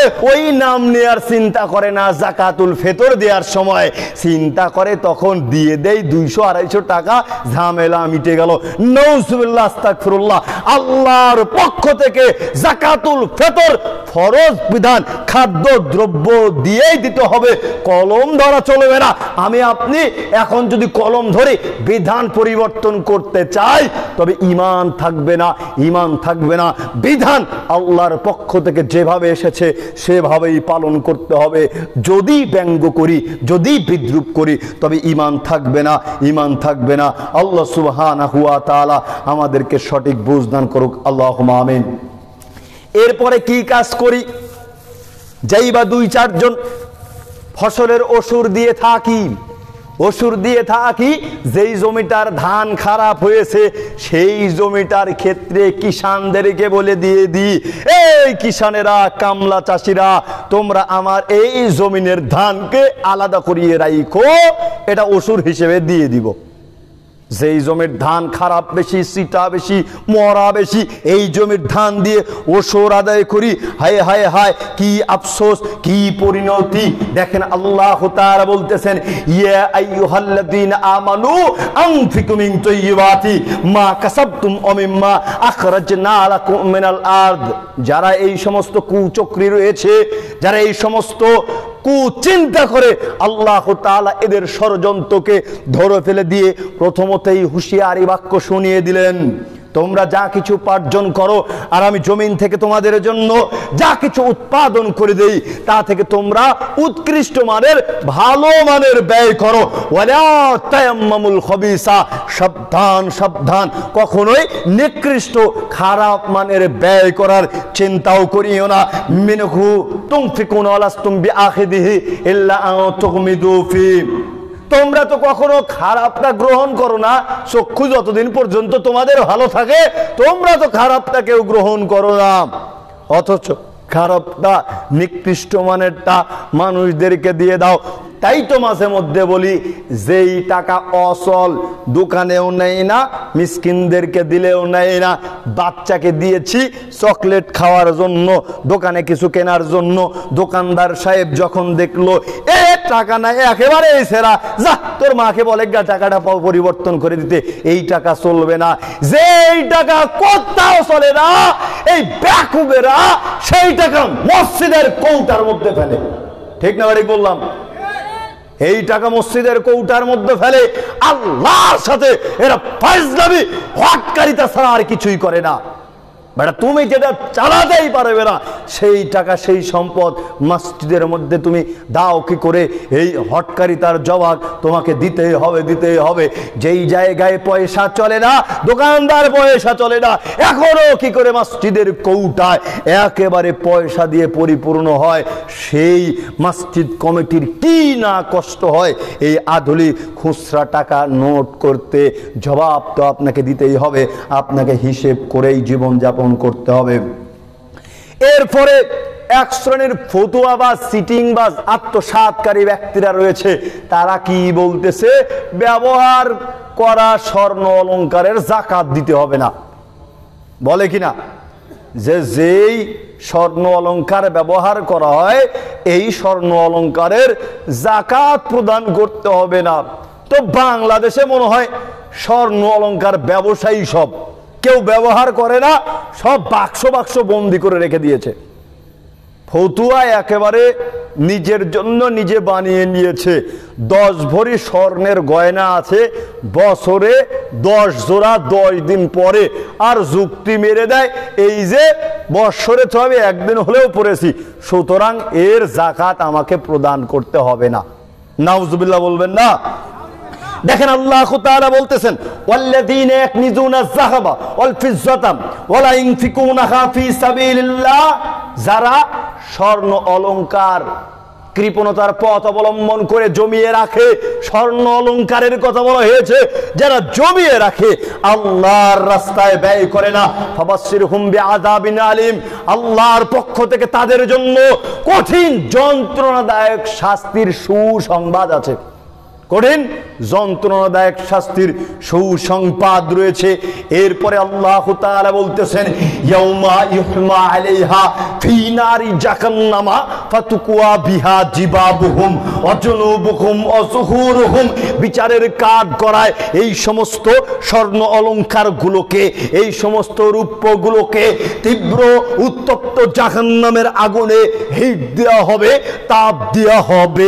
এরপরে যারা সম্পদশালী মালিক থাকবে, সম্পদশালী মালিকদের শরীরের এপার ওপার সামনে পিছনে চেপে ধরা হবে, হিট দেয়া হবে। হাদা মা কানাসতুম লিআনফুসিকুম ফাযুকু মা কুনতুম তাকনিজুন, আর বারংবার বলা হবে এইগুলোই হচ্ছে তোমার জমিয়ে রাখা সম্পদ, এগুলোই হচ্ছে তোমার জমিয়ে রাখা সম্পদ, এগুলোই হচ্ছে তোমার সঞ্চিত সম্পদ। আজকে তুমি তোমার সঞ্চিত সম্পদ স্বাদ আস্বাদ গ্রহণ করো। যারা আজকে পৃথিবীর বুকে স্বর্ণ অলংকার গুলোকে জমিয়ে রাখে, যাদের যাকাত দেওয়ার সম্পদ পরিমাণ স্বর্ণ রয়েছে, 7 ভরি 7.5 ভরি স্বর্ণ অলংকার রয়েছে, কিন্তু যাকাত প্রদান করে না, কিয়ামতের দিন এই সমস্ত স্বর্ণ অলংকার গুলোকে জাহান্নামের আগুনে উত্তাপ করে সেগুলি দিয়ে তাদেরকে বরংবার তাপ দেয়া হবে, বরং বারংবার হিট দেওয়া হবে। আজকে কৃপণতার পথ অবলম্বন করে 2টি টাকা লাভবান হওয়ার জন্য আমরা যাকাত থেকে বিরত থাকি আর মনে করি 2 টাকা আত্মসাৎ করলাম, 2 টাকা মিসকিনের হককে মেরে দিলাম, বুঝি আমার অনেক কল্যাণ হয়ে গেল, আমি বুঝি অনেক ধনী হয়ে গেলাম। না না না, আল্লাহ সুবহানাহু ওয়া তাআলা তাদের ব্যাপারে হুঁশিয়ারি বাক্য আরোপ করে বলছেন, ওয়ালা ইয়াহসাবান্নাল্লাযীনা ইয়াবখালুনা বিমা আতাকুমুল্লাহু মিন ফাদলি। যারা আজকে পৃথিবীতে কৃপণতার পথ অবলম্বন করে আমি যেই সম্পদ দিয়েছি এই সম্পদকে গোপন করছে, এই সম্পদকে আত্মসাৎ করে রাখছে, এই সম্পদকে সঞ্চয় করে রাখছে, এরা চিন্তা করেছে হুয়া খায়রুল লাহুম, কৃপণতার পথ অবলম্বন করে এরা যদি সম্পদগুলোকে জমিয়ে রাখে তাদের বুঝি কল্যাণ রয়েছে। বাল হুয়া শাররুল লাহুম, আল্লাহ তাআলা বলতেছেন না না না, তোমরা যতই না কৃপণতার পথ অবলম্বন করে সম্পদ জমিয়ে রাখো না কেন, তাতে তোমাদের কোনোই মঙ্গল নেই, বরং তোমাদের এখানে অমঙ্গল রয়েছে। সাইয়ুতাওয়াকুনা মা বাখিলু বিহি ইয়াউমাল কিয়ামাতি, কিয়ামতের দিন তোমাদের এই সম্পদগুলিকে বিশাল বেড়ি রূপে তোমাদের গলায় পরিধান করিয়ে দেওয়া হবে। আপনি চিন্তা করুন তো, আজকে আপনার যত সম্পদ রয়েছে আপনি যাকাত প্রদান করেন না, তার মানে আপনার সমস্ত সম্পদই অপবিত্র। অপবিত্র এই সমস্ত সম্পদকে কিয়ামতের দিন আপনার গলায় বেড়ি রূপে পরিধান করিয়ে দেওয়া হবে। সেই দিন চিন্তা করুন, আপনার গলায় যদি বেড়ি রূপে সম্পদ পরিধান করিয়ে দেওয়া হয় তবে আপনার সেই দিনের পরিস্থিতি কত কঠিন হতে পারে, কত ভয়াবহ হতে পারে।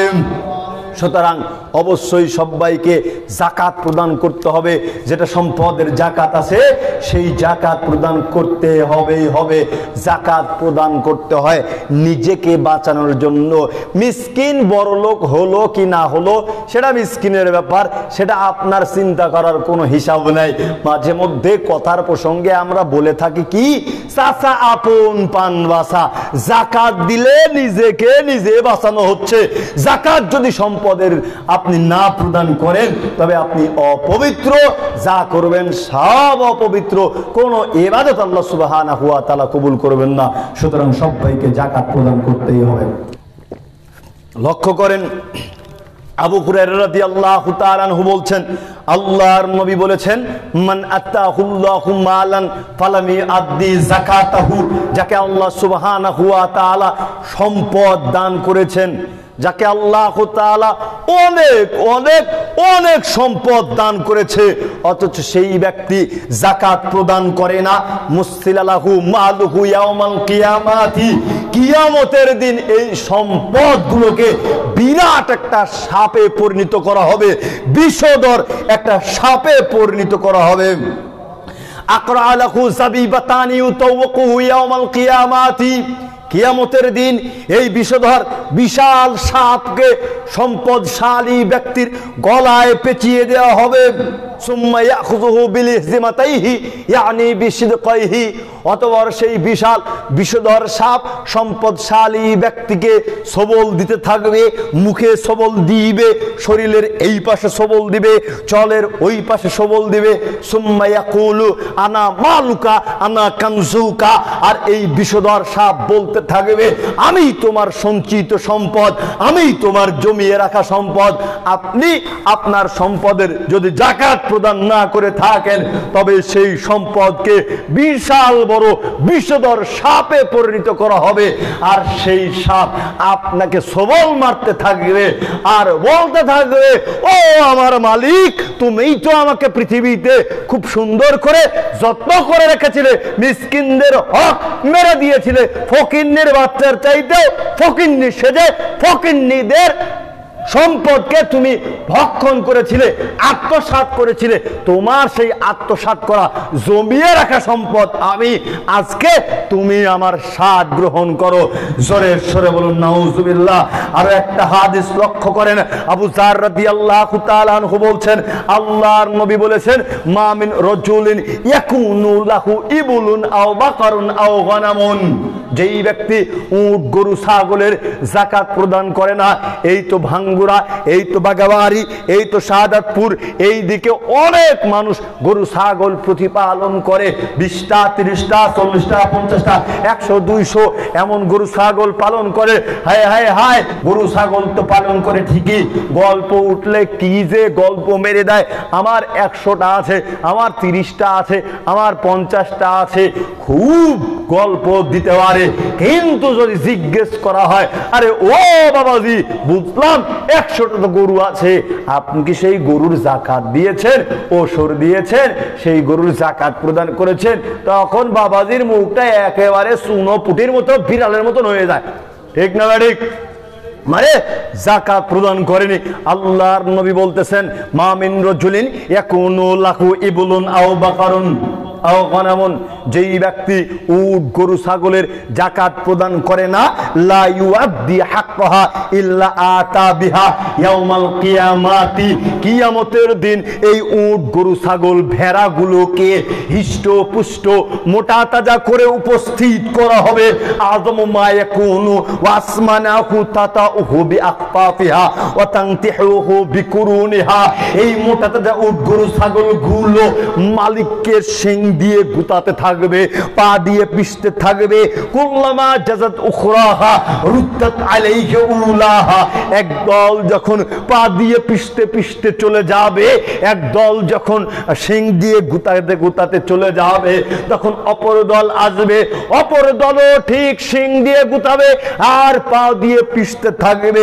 এভাবে শাস্তি চলতে থাকবে ততক্ষণ পর্যন্ত, আল্লাহর নবী বললেন, হাত্তা ইউকযা বাইনান নাস, যতক্ষণ পর্যন্ত না সমস্ত মানুষের হিসাব কার্য শেষ না হবে, ততক্ষণ পর্যন্ত যারা সম্পদের যাকাত প্রদান করেনি, যারা উট গরু ছাগলের যাকাত প্রদান করেনি, তাদেরকে এভাবে উট গরু ছাগল গুলো শিং দিয়ে গুতাবে, পা দিয়ে পিষবে, লাঠি দিবে, কামড় দিবে।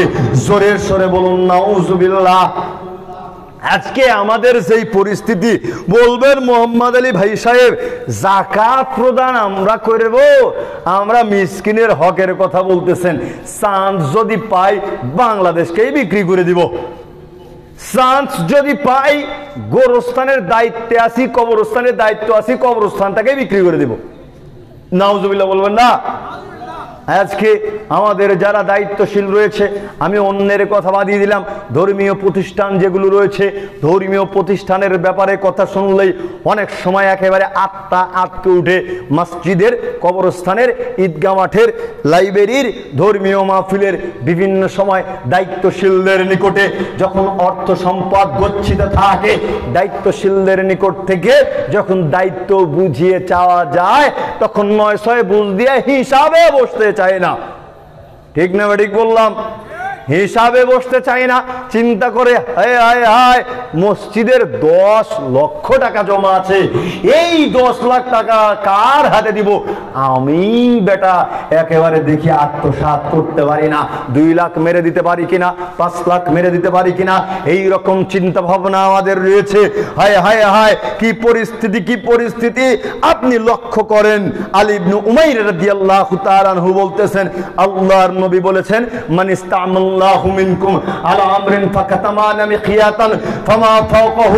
আমি যাকে যাকাত আদায়ের দায়িত্বে নিযুক্ত করেছি, আমি যাকে যাকাত আদায়ের দায়িত্বে নিযুক্ত করেছি, সে যদি একটা সুই অথবা এর চাইতেও ছোট কিছু আত্মসাৎ করে, সুই বুঝেন, সুই, সুইয়ের দাম মনে হয় 1 টাকা সর্বনিম্ন, 1 টাকায় একটা সুই পাওয়া যায়।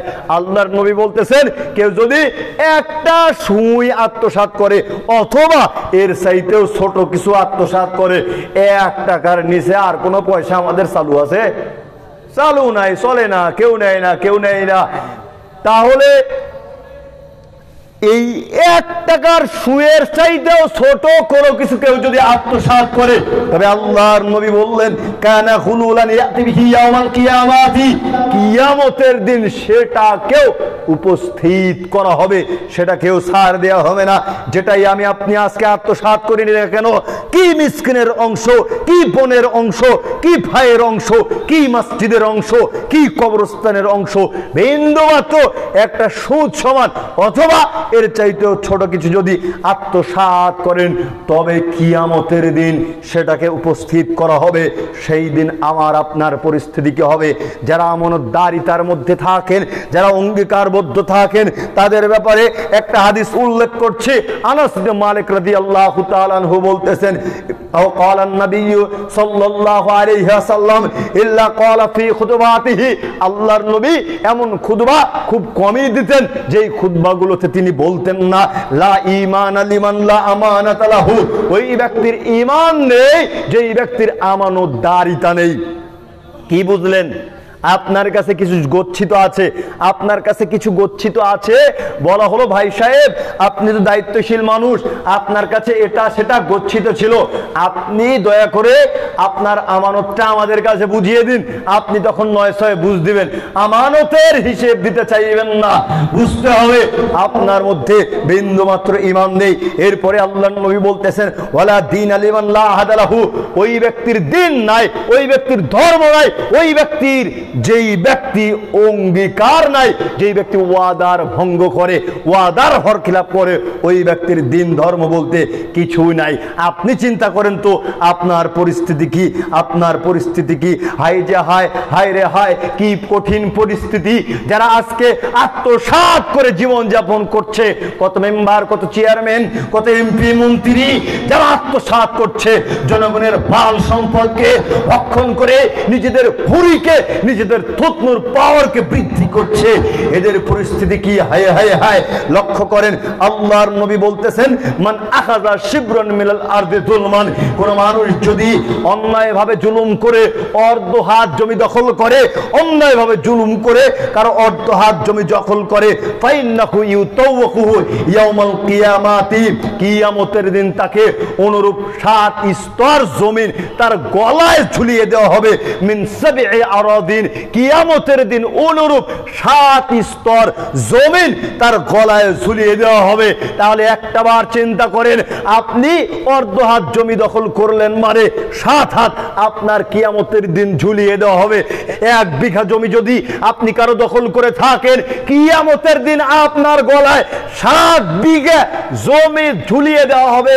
বলা হবে বাপের বেটা লেও, তুমি তো আত্মসাৎ করতে চেয়েছিল, খুব শান্তি পাইছিলা পৃথিবীর বুকে, অমুকের জমি জুলুম করে আত্মসাৎ করে সেই দিন 1 বিঘা দখল করেছিলে, আজকে তোমাকে 7 বিঘা দিলাম, এবার কিয়ামতের মাঠ গলায় করে এই 7 বিঘা জমি নিয়ে ঘুরতে থাকো আর দেখো মজা কারে কয়। আর একটা হাদিস লক্ষ্য করেন, আল্লাহর নবী বলছেন আইয়ুমা রাজুলিন যালামা শিবরাম মিনাল আরদি, যেই ব্যক্তি অন্যায়ভাবে জুলুম করে অর্ধ হাত জমি দখল করবে, কাল্লাফাহুল্লাহু আযজা ওয়া জাল্লা আন ইয়াহফিরাহু হাত্তা ইয়াবলুগা আখিরা সাবঈ আরাদিন, তবে আল্লাহ সুবহানাহু ওয়া তাআলা কিয়ামতের দিন ওই ব্যক্তিকে অনুরূপ 7 স্তর জমিন খুঁড়তে বাধ্য করবেন।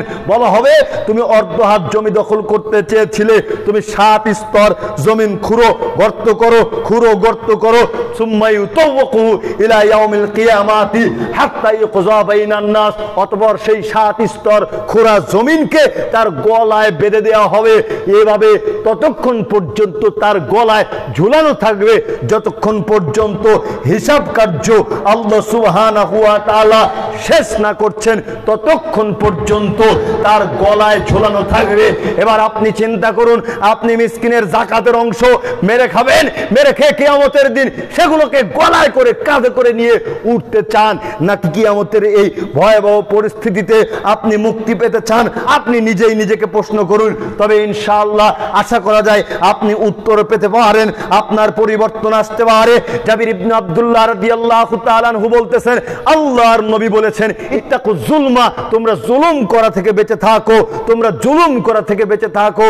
ফাইন্না যুলমা যুলমাতুন ইয়াউমাল কিয়ামাতি, কেননা কিয়ামতের দিন জুলুম অন্ধকার রূপে আসবে, কিয়ামতের দিন জুলুম অন্ধকার রূপে রূপ ধারণ করবে। ওয়াত্তাকুশ শুহা, আর তোমরা কৃপণতা থেকে বেঁচে থাকো, কৃপণতার পথ কখনোই অবলম্বন করিও না। ফাইন্না শুহা আলাকা মান কানা ক্বাবলাকুম, কেননা এই কৃপণতা তোমাদের পূর্ববর্তীদেরকে ধ্বংস করে দিয়েছে। হামালাকুম আলা আন সাবাকু দিমাআকুম ওয়াস্তাহাল্লু মাহারিমাহুম, এই কৃপণতা তোমাদেরকে খুন খারাপি করতে উৎসাহিত করেছে, এই কৃপণতা তোমাদের পূর্ববর্তীদেরকে হত্যাকাণ্ড করতে উৎসাহিত করেছে, রক্তপাত ঘটাতে উৎসাহিত করেছে, হারাম বস্তুকে হালাল রূপে পরিণত করতে উৎসাহিত করেছে। সুতরাং কখনোই কখনোই কৃপণতা করা চলবে না, কৃপণতা থেকে বেঁচে থাকতেই হবে, থাকতেই হবে। বলছিলাম, আপনি যদি আপনার সম্পদের যাকাত প্রদান করেন তবে আপনি পবিত্র হয়ে গেলেন, তখনই ইবাদত করলে আপনার ইবাদত কবুল করা হবে। আর যদি সম্পদের যাকাত আপনি প্রদান না করেন, না করে থাকেন, তবে সেই খাদ্য খেয়ে আপনি যতই শরীর গঠন করেন না কেন, আর তাহাজ্জুদের সালাত আদায় করেন না কেন, আর যতই আপনি রমজানের সিয়াম পালন করেন না কেন, আপনার কোনো ইবাদতই কবুল হবে না, কবুল হবে না। আল্লাহর নবীকে জিজ্ঞেস করা হলো, হে আল্লাহর নবী, আর আইতে ইদা আদার রাজুলা যাকাত মালি, কোন মানুষ যদি তার সম্পদের যাকাত দিয়ে দেয়, তার ব্যাপারে আপনার অভিমত কি? বুঝতে পেরেছেন হাদিসটি? আল্লাহর নবীকে জিজ্ঞেস করা হচ্ছে, আল্লাহর নবী, কোন মানুষ যদি তার সম্পদের যাকাত দিয়ে দেয় তবে তার ব্যাপারে আপনার অভিমত কি? এবারে আল্লাহর নবী বলতেছেন, মান আদ্দা যাকাত মালি, কোন মানুষ যখন তার সম্পদের যাকাত দিয়ে দেয়, সম্পদের ময়লা পরিষ্কার করে নেয়, ফাকাদ যাহাবা আনহু শাররুহু, তবে সেই ব্যক্তির নিকট থেকে বিপদ, অকল্যাণ, যত অনিষ্টতা আছে, সমস্ত বিপদ আল্লাহ সুবহানাহু ওয়া তাআলা দূর করে দেন, দূরভীত করে দেন। জোরে সরে বলুন সুবহানাল্লাহ। তাহলে যাকাত দিলেন তো আপনার নিকট থেকে যত বিপদ আছে সমস্ত বিপদই দূর হয়ে গেল। যাকাত দেন না, যাকাত প্রদান করেন না, মিসকিনের হককে মিসকিনের চাইতেও ছোট লোক হয়ে বেন্যার বাচ্চার মতন কাজ করে মিসকিনের হককে মেরে দেন আপনারা। তবে মনে রাখতে হবে, বিপদ আপনার পিছু ছাড়ে নাই। তাই তো মাঝে মধ্যে দেখা যায় আপনার অসুখ হচ্ছে, হঠাৎ অসুখ হচ্ছে, হসপিটালে দৌড়াতে হচ্ছে, বিজনেসে লাভ হচ্ছে না, লোকসান হচ্ছে, বা চিন্তিত আছেন, মানসিক প্রেসারে আছেন, কখন যেন মনে হয় স্ট্রোক করবেন, এই রকম পরিস্থিতি। বিপদ যদি দূর করতে চান অবশ্যই যাকাত প্রদান করতেই হবে, করতেই হবে। আনাস ইবনে মালিক রাদিয়াল্লাহু তাআলা আনহু বলছেন, রাসূল সাল্লাল্লাহু আলাইহি ওয়াসাল্লাম বলেছেন, যাকাতের ব্যাপারে এই হাদিসটা মনে রাখলেই যথেষ্ট হবে, এই হাদিসটা আমল করলেই যথেষ্ট হবে। কি সেই হাদিস? আল্লাহর নবী বলতেছেন, মানিউজ যাকাতি ইয়াউমাল কিয়ামাতি ফিন্নার, যেই ব্যক্তি তার সম্পদের যাকাত প্রদান করবে না ওই ব্যক্তি জাহান্নামে প্রবেশ করবে।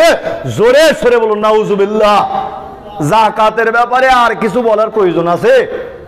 এত যুক্তি তর্ক যা মারেন তাতে কোনো যায় আসে না। এক কথায় আপনার সম্পদ যাকাত দেওয়ার সম্পদ পরিমাণ সম্পদ আছে, আপনি যদি যাকাত প্রদান না করেন তবে আপনি জাহান্নামী, আপনি জাহান্নামী। জাহান্নাম থেকে বাঁচতে হলে অবশ্যই অবশ্যই আপনাকে আপনার সম্পদের যাকাত প্রদান করতেই হবে, করতেই হবে। এবারে দেখেন, বুরাইদা রাদিয়াল্লাহু তাআলা আনহু বলতেছেন, আল্লাহর নবী বলেছেন, মা মানাকুমুজ যাকাতা ইল্লা বাতালাহুমুল্লাহু বিসসিরিন, যেই জাতি যাকাত প্রদান করা থেকে বিরত থেকেছে, যেই জাতি যাকাত প্রদান করে নাই, আল্লাহ সুবহানাহু ওয়া তাআলা ওই জাতিকে দুর্ভিক্ষ দ্বারা আক্রান্ত করেছেন, ওই জাতির উপরে দুর্ভিক্ষকে বিপদ হিসেবে চাপিয়ে দিয়েছেন। জোরে সরে বলুন নাউজুবিল্লাহ।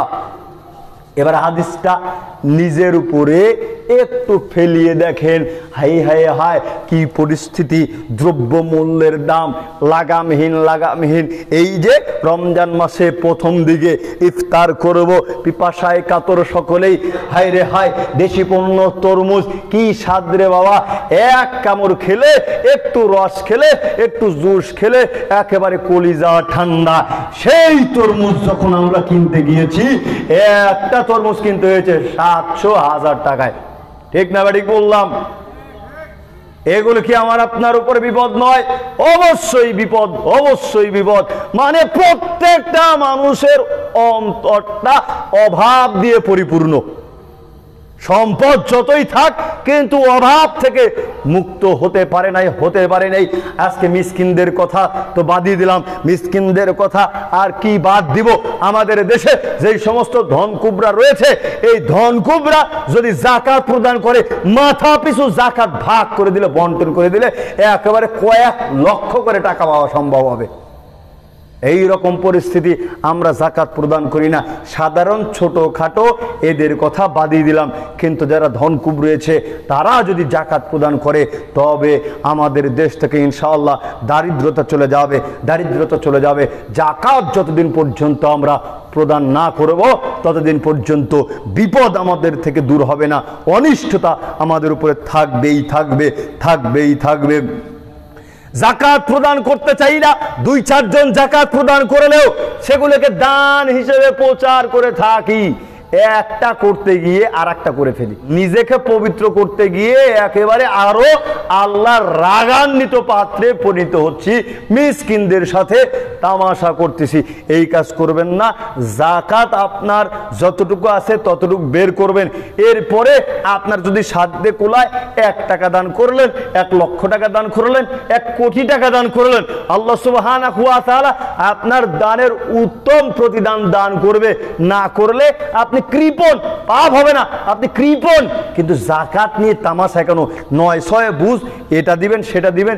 আল্লাহ সুবহানাহু ওয়া তাআলা যেই বিধান দিয়েছেন সেই বিধান দিয়ে আপনি কেন জাকাত প্রদান করেন না? আপনাকে জাকাত প্রদান করতেই হবে। আল্লাহ সুবহানাহু ওয়া তাআলা আমাদেরকে সঠিক বুঝ দান করুক। আল্লাহুম্মা আমিন। আল্লাহর নবী বলতেছেন, আমি জান্নাতের দিকে লক্ষ্য করলাম, ইত্তালাতু ফিল জান্নাতি ফারাআইতু আকতারা আহলিহাল ফুকারা। জান্নাতের দিকে লক্ষ্য করতেই দেখতে পেলাম জান্নাতের অধিকাংশ মানুষই দুস্থ, দরিদ্র, অসহায়। জোরে সরে বলুন সুবহানাল্লাহ। মনে হয় ভাঙ্গুরার ধনী মানুষই বেশি, এই কারণে সুবহানাল্লাহর আওয়াজ কম। আল্লাহর নবী বলতেছেন, জান্নাতের দিকে লক্ষ্য করতেই দেখতে পেলাম জান্নাতের অধিকাংশ মানুষই দুস্থ, দরিদ্র, অসহায়। সুবহানাল্লাহ। এই কারণেই বলতেছিলাম যে ধনী মানুষই বেশি মনে হয়, এই জন্য মন খারাপ, সুবহানাল্লাহর আওয়াজ কম। আল্লাহ সুবহানাহু ওয়া তাআলা আমাদের সবাইকে জান্নাতি হিসেবে কবুল করে নিক। আল্লাহুম্মা আমিন। আজকে যেই মিসকিনদের সাথে আমি আপনি তামাশা করছি, যেই মিসকিনদের সাথে আমি আপনি তামাশা করছি, যেই মিসকিনদের যাকাতকে মেরে দিয়ে, অসুরকে মেরে দিয়ে অট্টালিকা তৈরি করতেছি, এই মিসকিনদের প্লেটে কোনোদিন ভাত বাড়লাম না, কোনোদিন খাবার বাড়লাম না। আপনার ওই যে বন্ধু আছে, বান্ধবী আছে, যার কোনো অভাব নাই, তাকে নিয়ে এসে মাঝে মধ্যে গরু খাওয়াচ্ছেন, মুরগি খাওয়াচ্ছেন, এটা খাওয়াচ্ছেন, সেটা খাওয়াচ্ছেন। কত অন্তরঙ্গ বন্ধু, কত সুসম্পর্ক, আজকে মারা যান, আপনার ওই বন্ধু খোঁজ খবর নেবে না। ওই যে সমস্ত মিসকিনদেরকে সারাটা জীবন আপনি অবহেলা করেছেন, এই মিসকিনগুলোই সর্বপ্রথম আপনার মৃত্যুর খবর শুনে দাও, কোদাল, কাস্তি নিয়ে কবরস্থানে যাবে। কবরস্থানে গিয়ে ওই যে বাঁশঝরার নিচে যেই জঙ্গলগুলো আছে, জঙ্গলগুলোকে পরিষ্কার করে আপনার জন্য সুন্দর করে কবরের ব্যবস্থা করবে। কবরের ব্যবস্থা করবে। আর আজকে পৃথিবীতে আপনি এই মিসকিনদের সাথে কি অবহেলা করছেন, এই মিসকিনদের সাথে কি তামাশা করতেছেন, এর জবাব আপনাকে দিতেই হবে, এর জবাব আপনাকে দিতেই হবে। আল্লাহওয়ালা মানুষ দরিদ্ররাই বেশি হয়ে থাকে, জান্নাতি মানুষ দরিদ্রতারাই বেশি। সুতরাং দরিদ্রদের, মিসকিনদেরকে মূল্যায়ন করার চেষ্টা করুন। আল্লাহ সুবহানাহু ওয়া তাআলা আমাদেরকে সঠিক বুঝ দান করুক। আল্লাহুম্মা আমিন। আবার বলিয়েন না মোহাম্মদ আলী ভাই সাহেব, এখানে তো আমরা ধনী মানুষগুলোই কবরের কাজ কাম করে, ব্যতিক্রম ওটা উদাহরণ দেওয়ার মধ্যে পড়ে না। বেশিরভাগ মানুষই দরিদ্র, অসহায় যারা, এদেরকেই আমরা দেখি একেবারে মূর্খ, অশিক্ষিত, এরাই বেশিরভাগ কবরস্থানে গিয়ে কবর খননের কাজ করে। আল্লাহ সুবহানাহু ওয়া তাআলা এই সমস্ত কবর খননের যারা কাজ করে, শ্রম দেয়, আল্লাহ এদেরকে উত্তম প্রতিদান দান করুক। আল্লাহুম্মা আমিন। সমাজে এদের আলোচনা খুবই কম হয়, ঠিক না ব্যাটিক বলেছি? এদের আলোচনা খুব কম হয়। মানুষ জানেই না, বুঝেই না, জানেই না যারা কারা কারা কবর খননের কাজ করে, কি পরিশ্রম করে, কি যে গর্ত করে, 3-4টা মানুষ গিয়ে গর্ত করে, একটা কোপ দিলে আর এক সাইড থেকে মাটি চলে আসে, সেই মাটিকে আটকায়, কত কষ্ট করে প্লেন করে সুন্দর করে পরিষ্কার পরিচ্ছন্ন করে মৃত ব্যক্তিরকে রাখার ব্যবস্থা করে। এদের জন্য মানুষ সময় বের করতে চায় না, এদের জন্য মানুষ একটু সহানুভূতি প্রকাশ করতে চায় না। আল্লাহ সুবহানাহু ওয়া তাআলা এদেরকে উত্তম প্রতিদান দান করুক। আল্লাহুম্মা আমিন। এরপরে আল্লাহর নবী বলছেন, ইত্তাকুজ যুলমা ফাইন্নাজ যুলমা যুলমাতুন ইয়াউমাল কিয়ামাতি। জুলুম করো না, জুলুম থেকে বেঁচে থাকো। কিয়ামতের দিন জুলুম অন্ধকার রূপে রূপ ধারণ করবে। জুলুম করলে সেই জুলুম আপনাকে কিয়ামতের দিন অন্ধকার রূপে গ্রাস করে নেবে। বাঁচার পরিস্থিতি কি? জাকাত প্রদান করেন না, বুঝলাম জাকাত প্রদান করতে হবে, তাহলে সারাটা জীবন যেই জাকাত মার দিয়ে এসেছেন, চুরি করে খেয়েছেন, মিসকিনদের হক, ফকিরের হক যারা চুরি করেছেন, হিসাব করে আজকেই সমস্ত হিসাব করে যেই জাকাত 10 বছর চুরি করে খেয়েছেন সবটা কালকে দিনের মধ্যে বিতরণ করে দিবেন, ডেকে দিবেন, এই অমুক অমুক তোমরা আসো, এতদিনের জাকাতের সম্পদ আমার কাছে গচ্ছিত আছে, সব কিছু দিয়ে দিব ইনশাআল্লাহ। কালকে যদি এই পরিশোধ করার পরে মারা যান তবে আপনি ঋণ মুক্ত হয়ে গেলেন, দায় মুক্ত হয়ে গেলেন। নয়তো কিয়ামতের দিন এই সবগুলোকে নিয়ে উত্তোলিত হতে হবে। সেই দিন আপনার পরিস্থিতি কি হবে? সেই দিন আপনার পরিস্থিতি হবে, আমরা কি জাকাত প্রদান করব? দানই করতে চাই না। দান সাদকার কথা শুনলে, জাকাতের কথা শুনলে মনে করি হায় হায় হায়, এই বুঝি কৃপণ হয়ে যাব, এই বুঝি সম্পদ সব চলে গেল। অমুক আসলো 500 টাকা, অমুক আসলো 1000 টাকা, কি করে দেয়, কি করে দেয়, ডিশের বিল, ইন্টারনেটের বিল 500-1000 টাকা দিতে আমরা কোনটা বোধ করি না। মুয়াজ্জিন সাহেবের, ইমাম সাহেবের 200 টাকা বিল দিতে লাগলে মনে হয় নিজের কলিজাকে নিজে হাত দিয়ে টেনে হিসেবে বের করে ফেলতেছি, ঠিক না ঠিক বললাম? 1000 টাকা নেট বিল দিতে লাগলে কষ্ট হয় না। ঈদের বোনাস আত্মীয় স্বজনকে 10,000 20,000 দিতে একটুও কষ্ট হয় না। ইমাম সাহেবের যে বেতন ধরে রেখেছে বছরে মাথা পিছু 50 টাকা, 100 টাকা, 1000 টাকা, এইটা যদি বের করতে লাগি, দিতে লাগি, মনে হয় কি নিজের হাত দিয়ে নিজের কলিজাকে টান দিয়ে বের করে নিয়ে আসতেছি, ঠিক না ঠিক বললাম? এই রকম পরিস্থিতি আমাদের হয়েছে।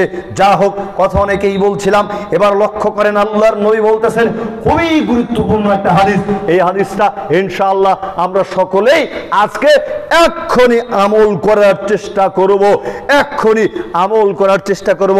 কি সেই হাদিস? বুরাইদা রাদিয়াল্লাহু তাআলা আনহু বলতেছেন, আল্লাহর নবী বলেছেন, মা ইখরিজু রাজুলুন শাইআন মিনাস সাদাকাতি, যখন কোন মানুষ দান সাদকা করার উদ্দেশ্যে বের হয়, দান সাদকা করার জন্য নিয়ত করে, কি বুঝলেন? আল্লাহর নবী বললেন, যখন কোন মানুষ দান সাদকা করার উদ্দেশ্যে বের হয় অথবা দান করেই বসে, হাত্তা ইয়াফুক্কা আনহা লাহিয়া 70 শাইতানা, তবে সেই ব্যক্তি 70টা শয়তানের চক্রান্তকেই ব্যর্থ করে দেয়। জোরে সরে বলুন সুবহানাল্লাহ। কি বুঝলেন? মানে 70টা শয়তান আমার আপনার মগজ সব সময় ধোলাই করতেই আছে। সব সময় 70টা শয়তান আমার আপনার মগজ ধোলাই করতেই আছে। না না না, কখনোই কোনোভাবে দান করা চলবে না।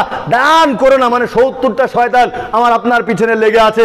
কিন্তু যদি একবার দান করেই ফেলেন তবে আল্লাহর নবী বলতেছেন তোমরা এই 70টা শয়তানের চক্রান্তকে ব্যর্থ করে দিলে। জোরে সরে বলুন সুবহানাল্লাহ। কথা বাড়াবো না, আলোচনা শেষ, 2 মিনিট সময়। এই 2 মিনিটের মধ্যে আজকে এই মাহফিলের জন্য আপনারা যে যা পারেন সহযোগিতার হাত বাড়িয়ে দেন। একটুও কাল বিলম্ব করবেন না।